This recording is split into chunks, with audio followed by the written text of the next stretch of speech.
Hello, Mr. Wong. So for part A, we know that the disk has a gravitational force of F of G pointing downwards, and it also has a contact force F of N pointing in this direction, and it also has a frictional force F of S pointing upslope, which is keeping it from slipping and causing it to roll. Now for part B, to find the rotational inertia of the disk, we can imagine the disk as made up of many rings.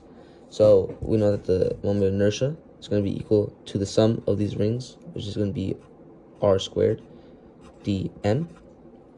And now we can't just integrate this because of dm, so we're going to have to get rid of dm. So we know that the density of the disk as a whole is going to be equal to total mass over total area.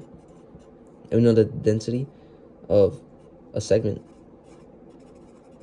is going to be equal to the mass of the segment, dm, over the area of the segment, dA.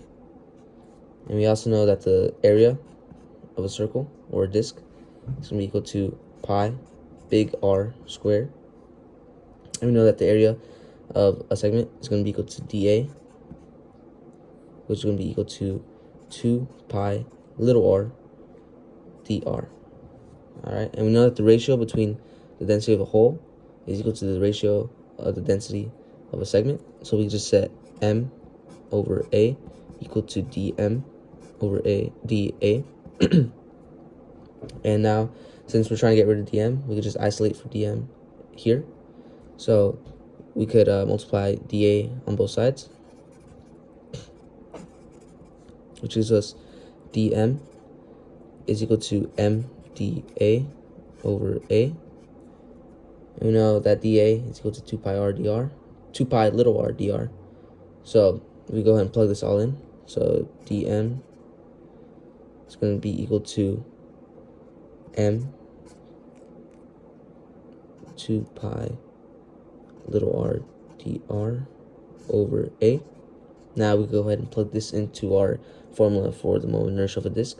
So I is going to be equal to the integral of r little r squared times big M 2 pi little r dr over a.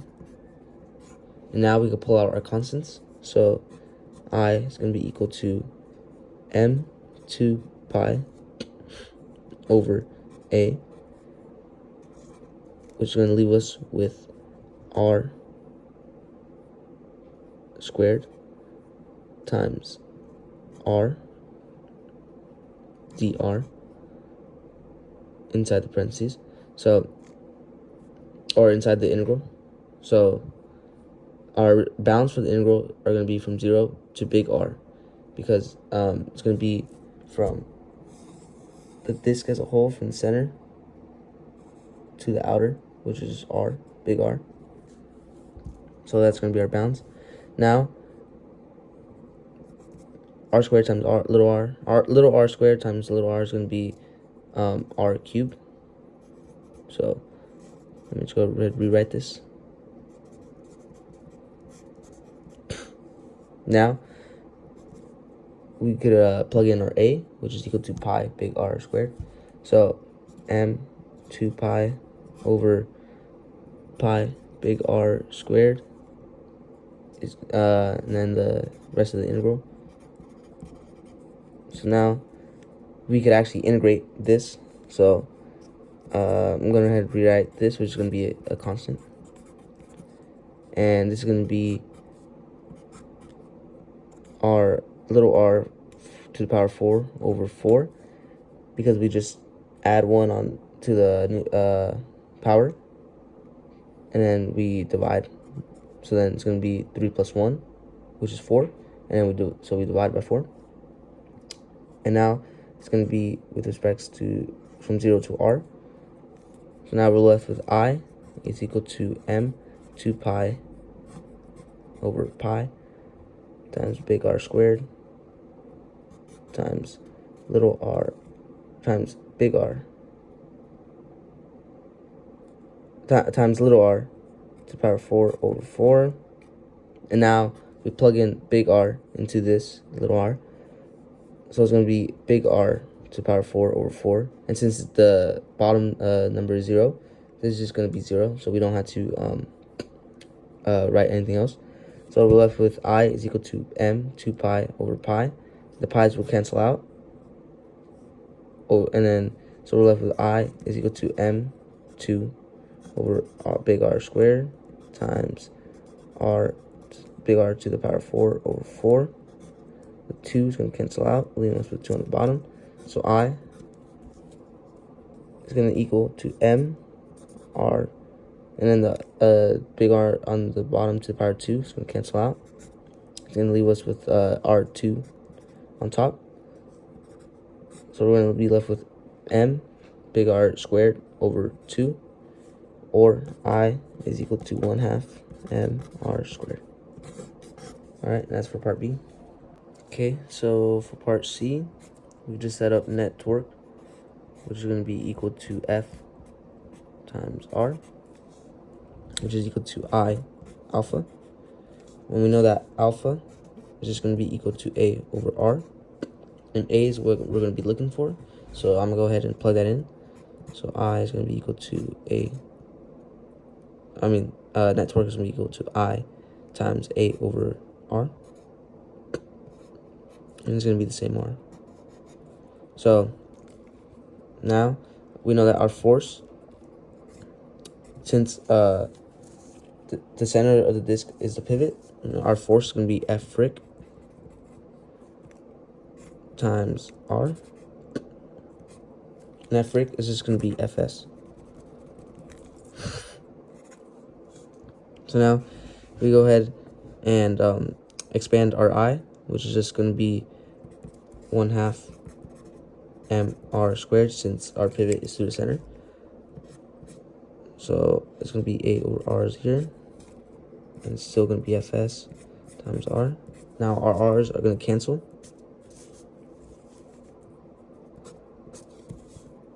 which leaves us with Fs is equal to 1/2 ma, and our Fs is going to be equal to Fn times mu s. So Fn breaks down into mg cosine theta. So now we have mg cosine theta times mu s, which is all equal to Fs. So I'm going to go ahead and plug that into this side. So mg cosine theta times mu s is equal to 1/2 ma. Now we can multiply the 1/2 on both sides. So times 2 times 2. So we're left, and then we could divide the m on both sides. So with A is equal to 2 mu s mg cosine theta over m. And then we could cancel out the m, so A is going to be equal to 2 mu s g cosine theta. That's going to be our answer for part C. Okay, so for our D, now our pivot is going to be at the point of contact between the disc and the inclined surface. So we can still use the same equation. Net torque is going to be equal to F times R, which is equal to I alpha. And then alpha is equal to A over R. So we go ahead and plug that in. So F is going to be equal to F times R is going to be equal to I times 8 over R. And now since our pivot is not through the center, we're going to have to use parallel axis theorem. So it's going to be 1/2 mr squared plus mr squared, because the distance that it's from the center of mass is just the length of r, as you can see right here. So that's going to be our new inertia. So it's going to be 8 over r here still. And then on the right side, it's going to be our force is now going to be Fgx times r. So our r's cancel out. So we're left with Fgx is equal to 3 over 2 times m. times a, and fgx is just equal to mg sine theta. So we're going to go ahead and just multiply 2 to both sides and then divide by 3 and plug mg sine theta in. So mg sine theta is equal to 3 over 2 ma. The m's cancel out, and again we're going to multiply by 2 and divide by 3. So let me go ahead and do that. So we're left with a is equal to 2g sine theta over 3. And that's going to be our answer for part D. We divide by 3 right here. Okay, so that's going to be our answer for part D. Okay, so for part E, the block's going to have a gravitational force Fg pointing down. It's going to have a contact force Fn pointing this direction. It's going to have a tension force pointing in this direction. And it's going to have Fk pointing in this direction. Now for the disc, it's also going to have a Fg pointing down, Fg. And it's going to have a contact force pointing upwards and to the right, Fn.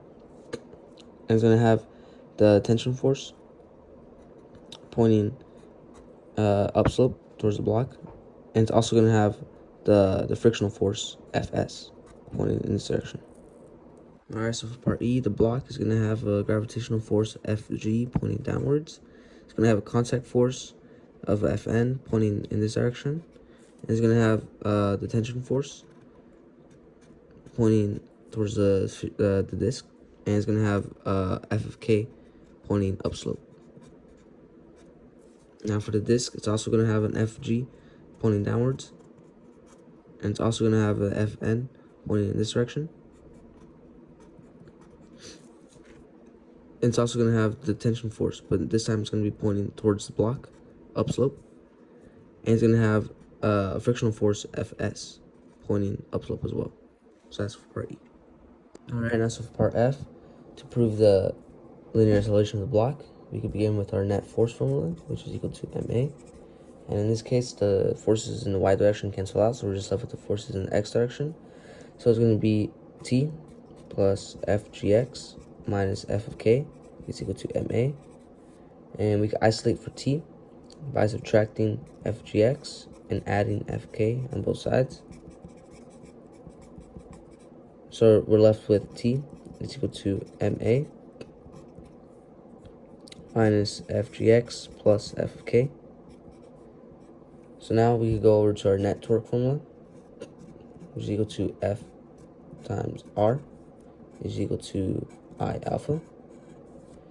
Our forces is going to be Fgx minus T times R equal to I. And again, since our pivot in this case is not going to be through center, we're going to do 1/2 mr squared plus mr squared. And then alpha is just equal to a over r.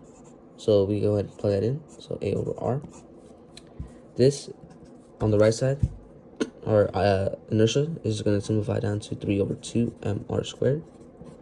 We're left with a over r for the alpha. So then we're left with fgx minus t times r is equal to 3 over 2 mr squared times a over r. So our r's are going to cancel. So we're left with fgx minus t is equal to 3 over 2 ma. Now we can go ahead and plug in our t. So fgx is equal to fgx minus ma minus fgx plus fk is equal to 3 over 2 ma. Now, if we distribute this minus sign, fgx minus ma plus fgx plus minus fk is what we're left with on the left side, equal to 3 over 2 ma. Now we can break down fgx and f of k. So fgx is going to be mg sine theta minus ma plus mg sine theta minus mu k mg cosine theta equal to 3 over 2 ma. Our m's cancel out. And I'm going to combine like terms right here with the g sine theta. So 2g sine theta minus a minus mu k g cosine theta is equal to 3 over 2a. Now we can add a on both sides.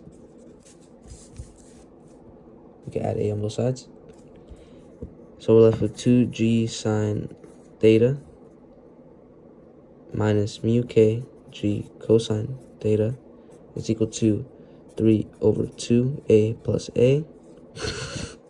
On the left side, we could take out a g. So we'll have a g 2 sine theta minus mu k cosine theta is equal to 3 over 2 plus 1 is just 5 over 2a. Now we can just multiply 2 on both sides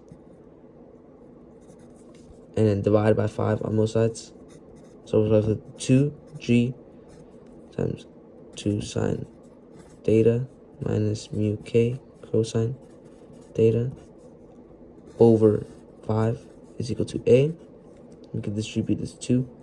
So we're left with g 4 sine theta minus 2 mu k cosine theta over 5 is equal to a. And that's our answer for part F, because that is what we got. Okay, so for part G, we can set up our net torque again, which is equal to F times R equal to I alpha. And to show that the friction force acting on the disc is that, we're going to use the pivot as the center as the pivot. So F is going to be Fs times R is equal to I, which is in this case 1/2 mr squared, times alpha. And again, alpha is just equal to A over R. So let me go ahead and plug that in. And R is going to cancel out. So we'll have Fs is equal to 1/2 ma. And we go ahead and use the A that we found in the previous problem and just plug that in. So Fs is equal to 1/2 mg 4 sine theta minus 2 mu k cosine theta over 5. And this just simplifies down to mg 2 sine theta minus mu k,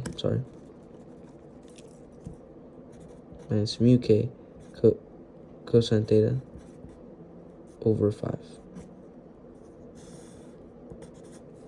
because we just distributed the 1/2. All right, and that's our answer for part G. Okay, so in part H, we know that our original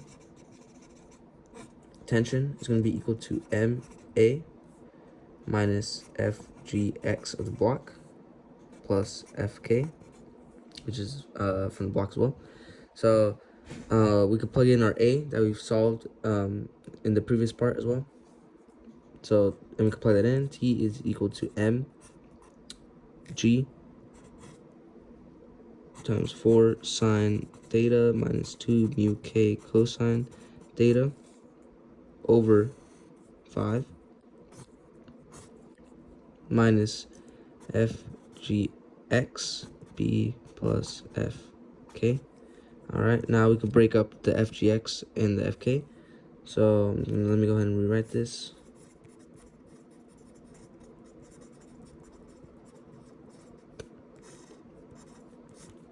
FGX just breaks down to mg sine theta plus FK, which is going to be mu k mg cosine theta. So this is going to be our T original. So that's where we're going to be comparing to our new T. So new, if we up the block of the mass of the block to 3 meters, we can set up the net force of the disc, which is equal to MA, right? Which is equal to 4MA, I'm sorry. And we know that just by setting up the regular net force is equal to MA formula. So our net force on the disk is now equal to 4MA because we add the mass of the new 3M block and the mass of the disk. So we go ahead and break up the net force acting on the disk, which is going to be FGXD for disk minus FS plus FGXB for the block minus FK. This is all going to be equal to 4MA, like I said, because this is 3M plus M. Okay, now we set up the torque acting on the disk. The net torque is going to be equal to F times R times I alpha. And again, we're going to use a pivot from the center, going through the center. So our F is going to be Fs, and our R is going to be R. So that means our I is going to be 1/2 mr squared. Our our alpha is going to be equal to A over R. So our R is going to cancel out. So we're left with Fs is equal to 1/2 m times A. So now that we have what Fs is equal to, we go ahead and break everything down. So FGXD is going to break down to mg sine theta minus Fs, which now we have, which is equal to 1/2 MA plus FGX of the block. So that's going to break down to 3 mg sine theta minus FK of the block, which is going to be 3 mu k mg cosine theta equal to 4MA. Now our m's are going to cancel out.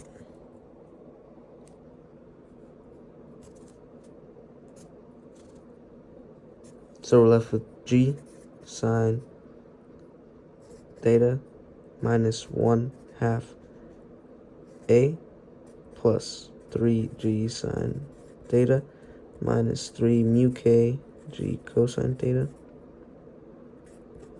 is equal to 4A. Let me make sure you can see. Okay.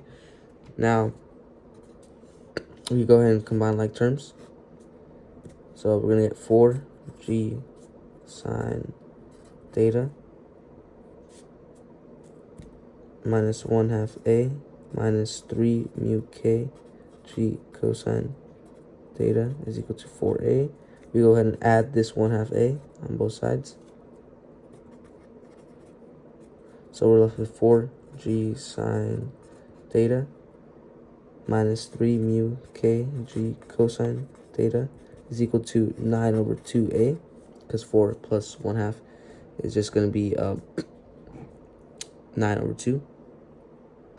So 4A plus 1/2 A is going to be 9 over 2. A. So we're left with that. So now we could multiply 2 by both sides and then divide by 9 on both sides. So we're going to be left with an A new, which is equal to 2 4g sine theta minus 3 mu k g cosine theta over 9. So that's going to be our new acceleration. And now that we have our new acceleration, we could set up the net force of the block, which is going to be equal to 3MA. And the net force of the block just breaks down to T plus FGX minus F of K, still equal to 3MA. Now we just isolate for T. So T is going to be equal to 3MA minus FG minus FGX of the block minus plus FK. So now we could go ahead and plug in the new acceleration. So T is going to be equal to, hold on, let me make sure you can see. T is going to be equal to 3M 2 times 4 sine theta minus 3 mu k g cosine theta over 9 minus, I'm going to bring it down here, minus 3mg sine theta plus mu k 3mg cosine theta. Alright, so that's the work. 3m times the acceleration, the new acceleration, minus 3mg sine theta plus mu k 3mg cosine theta. So that's going to be our new tension. Okay, so I rewrote the equations for the original tension and the new tension. I also fixed some small errors when I was substituting the new acceleration into the t. I forgot to write a g, but I fixed that. And in the original tension, I had forgotten the parentheses right here, but I also fixed that. Alright, so the small errors aside, when comparing the new tension with the original tension, we see that everything in the new tension has increased. And although this has also increased, it's not enough to like put the new tension below the original tension. So when increasing the mass of the trailing block to 3m, the magnitude of the tension will increase.